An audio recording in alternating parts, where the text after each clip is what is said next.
भोंदूबाबा अशोक खरातचे विविध कारनामे उघड होत आहेत. खरात जन्मतारीख आणि लग्न तारीख घेऊन भक्तांना गंडा घालत होता. 10वी नापास खरात स्वतःला अंकशास्त्राचा तज्ञ म्हणवत होता. मात्र खरात सारखे भोंदूबाबा कसे अंकशास्त्राची बतावणी करत चलाखी करतात ही पोलखोल अन्नीसनं केली आहे. अन्नीसचे पदाधिकारी शहाजी भोसले यांना फेस रीडिंग कसं केलं जातं असा सवाल एका महिलेनं केला. त्यावर त्यांनी या सगळ्या प्रकाराचा डेमोज दाखवलाय. तुम्हीही पहा, हा विषय नीट समजून घ्या आणि कोणी अंकशास्त्राची आकडेमोड करत फसवणूक करायला लागला तर त्याची पोलखोल करा.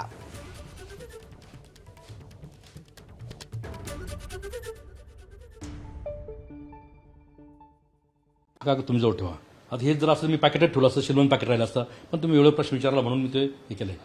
तुम्हाला मी काही प्रश्न करतोय बरं का. तर मला सांगा, आपण 2-3 प्रश्न विचारतो. मला सांगा, तुमचा जन्म कोणत्या वर्षी झालाय? 1990 साली झालाय. ओके.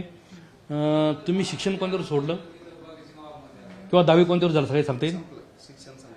संपलंय आता. कोणत्या वर्षी पण एक म्हणजे क्लिअर मध्ये नाही सांगता येणार एवढं. पण 10वी कोणत्या वर्षी झालं तर काय सांगता येईल तुम्हाला?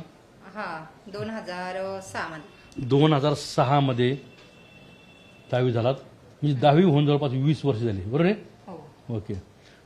ताई, तुमचं लग्न कोणत्या वर्षी झालं? 2011.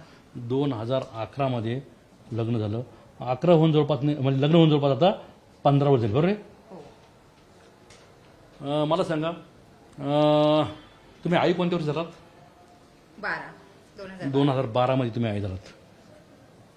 म्हणजे आई होऊन जवळपास नाही म्हटलं तरी आता 14 वर्ष झालीत, आहे का नाही? सॉरी, फाटला कागद इथं 4 ह्या इथं लिहू आपण. 1990चा तुमचा जन्म आहे.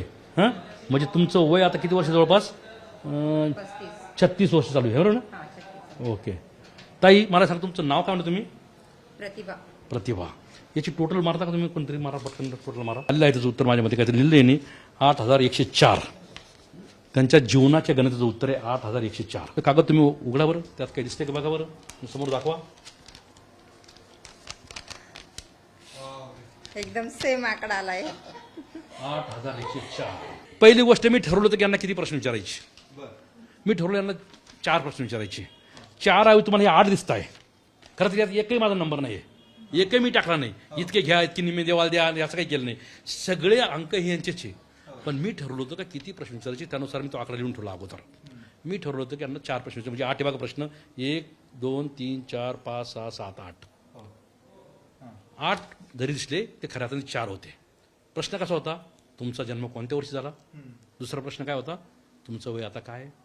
नंतर लग्न कोणत्या वर्षी झालं, त्याला किती वर्ष झाले? किंवा शिक्षण सोडलं तर कोणत्या वर्ष सोडलं, त्याला किती वर्ष झाले? मूल झालं तर कोणत्या वर्ष झालं, त्याला किती वर्ष झाले? कोणत्या आणि किती? ह्या दोन्ही प्रश्नाचं उत्तर असतं रनिंग इयर, चालू वर्ष. 2026 हे उत्तर यायला पाहिजे. 2026 गुणिले 4 म्हणजे 8104. हे उत्तर मी आधीच लिहून ठेवलं. 4 प्रश्न उत्तर. अच्छा, म्हणजे आता जे साल चालू आहे तर त्याच्यावरती त्यांनी जे 4 प्रश्न विचारणार होते तर ती बेरीज करून हे उत्तर काढलेलं आहे. भोसले सरांनी आधीच हा आकडा लिहून ठेवलेला होता. जवळपास 15 मिनिटं आधी आकडा लिहून ठेवला होता आणि संपूर्ण कॅमेरामध्येच त्यांना प्रश्न विचारण्यात आले. त्यांनी जी जी उत्तर दिली ती सगळी इथे लिहिण्यात आली. बरं, याचं कॅल्क्युलेशन पण यांनी स्वतः केलं नाही तर इतर दोघांनी केलेलं आहे. आणि नंतर ही चिठ्ठी प्रश्न विचारण्याच्या आधी ह्या ताईंच्या हातात देण्यात आलेली होती आणि संपूर्ण त्यांनी इथे जी आकडेमोड आलेली आहे तीच ह्या चिठ्ठीवर देखील आहे. त्यामुळे अशोक खरात असो किंवा इतर कोणी अशाच कुठल्या ना कुठल्या ट्रिकचा ते उपयोग घेतात, आधार घेतात आणि भोळ्या भाबड्या जे आपले भक्त आहेत त्यांची दिशाभूल करतात, त्यांची फसवणूक करतात. काहींना कोट्यवधीला लुटतात तर काही महिलांचं शोषण करतात. कॅमेरामन किरण कटारेसह मुकुल कुलकर्णी, एबीपी माझा, नाशिक. एबीपी माझा, उघडा डोळे बघा नीट.